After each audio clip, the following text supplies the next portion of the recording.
Salut tout le monde, j'espère que vous allez bien.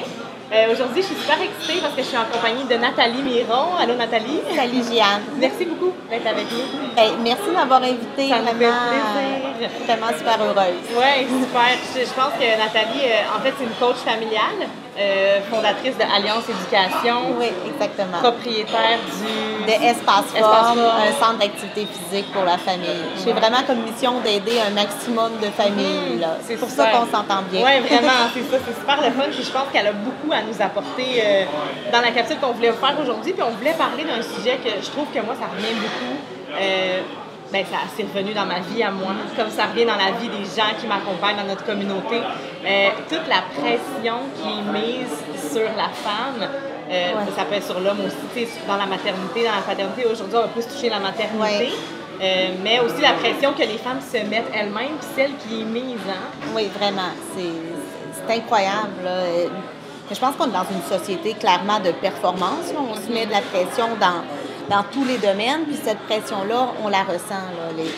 Puis dans la maternité aussi, je pense que les mères se questionnent beaucoup plus qu'avant de se dire est-ce que je suis une bonne mère, est-ce que ma grossesse est normale, est-ce que j'allaite correctement mon enfant, si ça se passe pas bien, c'est moi le problème, est-ce que je suis vraiment ma Bible mieux-être avec mon enfant. Là, je pense que il y a une pression qui est omniprésente. Qu'est-ce que tu en penses à ce niveau-là? Ça ressort tout le temps, moi, je trouve. Là, autant, tu sais, des questions qui vont être vraiment pointilleuses, autant que moi, je le faisais moi-même, que des questions que, tu sais, je vais lire tous les jours, puis tout. Puis tu vois, moi, des fois, je lis comme des mamans, puis je suis comme, mon Dieu, ils ont tellement de l'air, tu sais, comme une bonne mère, puis tout, mais autant que tu peux réaliser quand tu parles un peu plus longuement avec ces personnes-là que c'est pas nécessairement ça qu'elles ressentent, puis c'est pas comme ça qu'elles se perçoivent. Exactement. Puis toi, pourquoi tu penses qu'il y a toute cette histoire de pression-là? Je crois que vraiment que c'est une histoire aussi comme de société, comme que je t'ai dit. Je pense qu'on la ressent partout. Puis la pression de la société s'est mise aussi dans la maternité. Je pense qu'il y a une question aussi de compétition un peu aujourd'hui, de se dire, OK, est-ce que je suis assez bonne ou je suis moins bonne? On s'évalue, on se compare beaucoup. Puis les valeurs de la société, je trouve qu'ils ne laissent plus vraiment de place à l'erreur. Si on retourne là, dans les années 70, une mère qui parle un peu fort à son enfant, personne n'allait en faire de cas. Aujourd'hui, automatiquement, je ne suis pas en train de dire qu'il faut parler fort ni crier là, auprès de son enfant. Là, je veux qu'on comprenne bien ici, mais aujourd'hui, la mère va vivre une culpabilité. Elle va sûrement se faire juger aussi par les autres si elle parle fort, tandis qu'avant, c'était pratique courante. Je suis hyper pour l'allaitement, puis on sait toutes les vertus, mais avant, quand l'allaitement était moins présent, qu'une mère donne le biberon, elle n'était pas jugée. Aujourd'hui, si une mère donne le biberon, automatiquement, elle va devoir se justifier. Fait que je crois que c'est tout dans les valeurs, puis je crois aussi qu'on a déconnecté de notre instinct. Aujourd'hui, là, on lit, on écoute des capsules, on écoute la télé, on s'informe, mais tant que c'est pas dans un livre, on pense qu'on n'est pas correct. Donc, on doit constamment se justifier, puis vérifier si, est-ce que c'est correct que j'aille donner à manger avant 6 mois? Est-ce que c'est correct avant 5 mois? Tandis qu'avant, c'était beaucoup plus, on y va avec son instinct, qu'est-ce qu'on peut... Oui, fait que je crois que la façon de fonctionner a changé, puis ça teinte aussi la façon d'être parent aussi. Puis, justement, quand c'est écrit dans un livre, il va y avoir aussi les personnes qui vont dire que si c'est pas écrit, c'est pas correct. Il y a tout ça là, à se questionner. Puis je trouve qu'il y a eu tout un changement, peut-être depuis 15-20 ans là, environ, ce qui était bien différent de quand moi j'étais jeune et quand ma mère était jeune. Oui, c'est clair. On voit vraiment la différence, là, c'est flagrant. Puis je sais pas si tu es d'accord avec moi, mais je trouve que les médias sociaux, ça fait en sorte que, tu sais, je veux dire, dans le temps, là, nos mères, nos grands-mères, avec qui ils échangeaient sur la maternité, c'était mettons, mon père, les grands-mamans, les voisines, les amis proches, mais là, tout le monde est là tout le temps. Tu sais, c'est à toi de mettre tes limites par rapport à ça. Qu'est-ce que tu exposes, à quel sujet tu vas chercher l'information, mais il y a toujours 1001 commentaires partout, peu importe où tu cherches l'information. Puis ça, je pense que ça peut être difficile là aussi, tu sais, pour les mères qui cherchent. Tu vas chercher par rapport à un sujet, tu vas tout le temps trouver soit 1000 raisons pour le faire ou 1000 raisons pour pas le faire. Puis là, je pense que si t'es pas, justement, comme tu disais, très connecté à ton instinct puis ta confiance en soi, ton empowerment, tout ce que tu es capable de faire, là, c'est facile de se perdre et d'être confus à travers tout ça. Puis quand tu parles de perdre et des médias sociaux, il y a tout aussi une pression d'une vie virtuelle que des gens peuvent se créer, puis on peut se comparer. Parce que quand on regarde sur Facebook, on va voir une tonne de petites familles parfaites, de mères photos. Oui, mais les gens s'imaginent une vie derrière tout ça. Là. On va juste le week-end, on voit toutes les sorties que les familles font et on voit le bonheur familial à profusion. Donc, c'est facile de se dire « Oh mon Dieu, moi, je réponds pas à ça. » C'est vrai que dans le passé, on était plus connectés avec nos voisins. Donc, on voyait la voisine qui était cernée, elle aussi, qui mettait son linge sur la corde. Mais là, on regarde Facebook et on a l'impression d'être complètement en contraste parce qu'eux sont juste parfaits. Fait que oui, je pense que les médias sociaux, ils peuvent aussi promouvoir une certaine vie qui n'est pas réelle. C'est ça. Je le vois même dans la pratique parce que j'ai beaucoup de gens qui me suivent sur Facebook puis des fois, je mets des photos de ma famille, mais bien sûr, comme n'importe qui, je choisis les photos de ma famille que je mets. Donc, des fois, des clients vont penser que tout est parfait chez moi. Non. Moi aussi, là, c'est complètement imparfait. Je vis les mêmes défis que tous les parents. Puis il y a une différence entre Nathalie, la coach, puis Nathalie, qui est la mère aussi. Là, je vis de la fatigue, je m'impatiente aussi, mais c'est vrai qu'on peut... On me regarde de l'extérieur, puis on va s'imaginer que c'est toujours le... Ah, vraiment. Oui, on est en train de flotter dans un champ de bonheur. Oui, c'est ça. Je mets souvent des articles de... J'aime beaucoup la parentalité bienveillante, tout ce qui est positif et tout, puis... Des fois, mettons, moi, je dis à Pedro, tu sais, mon mari, je suis comme, mais semble que, tu sais, les filles, ils m'écoutent pas quand je dis quelque chose.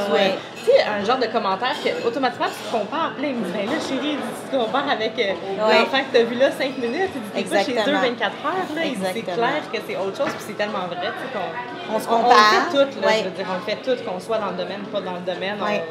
On vit tout aussi. Puis un enfant, c'est un enfant. Puis éduquer, je pense, ça reste tout le temps avec ses défis. Là. Oui. Puis qu'est-ce qu'on pourrait dire? Tu sais, comment faire pour diminuer cette pression-là puis ses impacts dans la vie quotidienne? Parce que ça peut être lourd, là, dépendamment du degré. Qu'est-ce qu'on pourrait faire? Je pense de reconnecter avec soi puis d'oser se poser les vraies questions aussi. Qu'est-ce qui compte réellement pour moi? De se dire, OK, pour moi, ce qui est plus important, c'est de passer du temps avec mes enfants. OK, donc si c'est de passer du temps, est-ce que c'est si grave si on ne fait pas 3 méga sorties par mois? De se demander aussi, est-ce que je suis en lien avec mes valeurs? Donc, parce que souvent, on va se mettre une pression de dire, OK, il est écrit telle chose, puis il faudrait le faire, mais des fois, de se demander, est-ce que ça fonctionne? Observer, est-ce que ça fonctionne avec mon enfant? Est-ce que je pourrais un petit peu décaler puis essayer autre chose, même si la théorie dit telle chose? Donc, je crois de se reconnecter, puis d'accepter d'être imparfaite. Il y a tout un cheminement à faire, puis dans une des conférences que je donne, souvent, j'annonce une grande nouvelle, que la perfection n'existe pas. On a 24 heures dans une journée. Ça, c'est une justice sur Terre. Tout le monde a 24 heures. Donc, si on essaie d'être une super athlète, être une super maman, de tout cuisiner maison, de s'informer sur tout ce qu'il y a, de stimuler l'enfant, d'aller à plusieurs cours, de trouver du temps pour notre couple, de faire notre ménage parfaitement. C'est qu'à un moment donné, ça devient impossible parce qu'il y a seulement 24 heures. Donc, aussi juste d'accepter, OK, je suis imparfait et c'est correct. Et si je veux tant me mettre de pression, d'accord, mais est-ce que je peux choisir une ou deux sphères? Mettons, c'est important pour toi de cuisiner santé, bien super, on met beaucoup d'énergie à cuisiner santé, mais d'un autre côté, est-ce que c'est si important d'avoir un ménage parfait pour avoir l'air d'une mère parfaite? C'est toujours de se questionner par rapport à nos valeurs. Fait que je pense que ça peut aider et d'oser en parler ouvertement avec d'autres. Comme on fait là, de se dire, hey, c'est pas si parfait. Ça va banaliser un peu cette imperfection-là qui devrait être si normale, à mon avis. Oui, vraiment. Donc, c'est ce que je crois à ce niveau-là. Oui, c'est super. Puis, tu sais, comment arriver à se percevoir sous un angle positif, comme une mère? Je pense qu'un exercice qui peut être bien de faire, c'est à chaque fois qu'on finit notre journée, peut-être d'essayer de se trouver 2 points positifs dans notre vie de mère, de dire hey, j'ai réussi à montrer telle chose à mon enfant.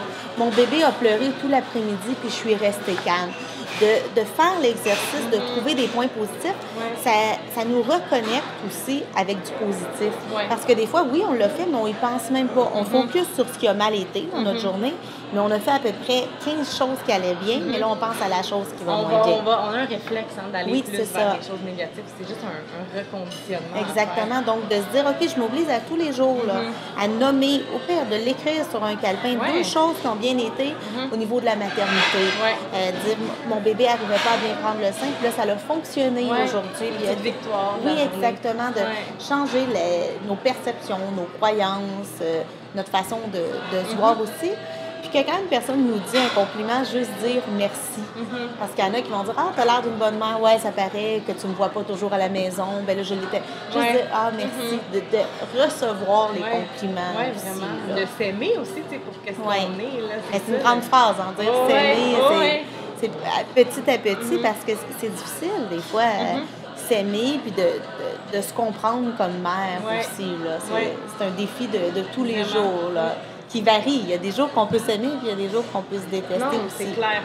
Ça dépend des tournures des choses. Mais il y a une phrase que j'avais vue passer, puis ça m'avait beaucoup marqué ces derniers temps, là, je pense. C'était, je la sais plus exactement, mais ça disait vraiment que, tu sais, chaque enfant a son parent pour la raison que on peut ne pas le savoir, mais c'est moi la maman pour mes enfants. C'est que j'aurais beau me dire, telle journée, j'aurais aimé ça être plus patiente ou j'aurais aimé ça mieux gérer telle chose, mais c'est moi leur maman. Fait que même si on le comprend pas maintenant, on le sait pas maintenant, eux, ils ont besoin de nous puis on est la meilleure personne. Autant pour le père, là, ça vient, mais les meilleurs pour eux. Puis ça, c'est tellement réconfortant, je trouve, quand j'ai lu ça, je me disais, mon Dieu, c'est vrai, tu sais. Oui, puis chaque enfant a son parent est parfait, et tant mieux. Parce que moi, je suis des enfants qui sont des fois un petit peu plus vieux ou...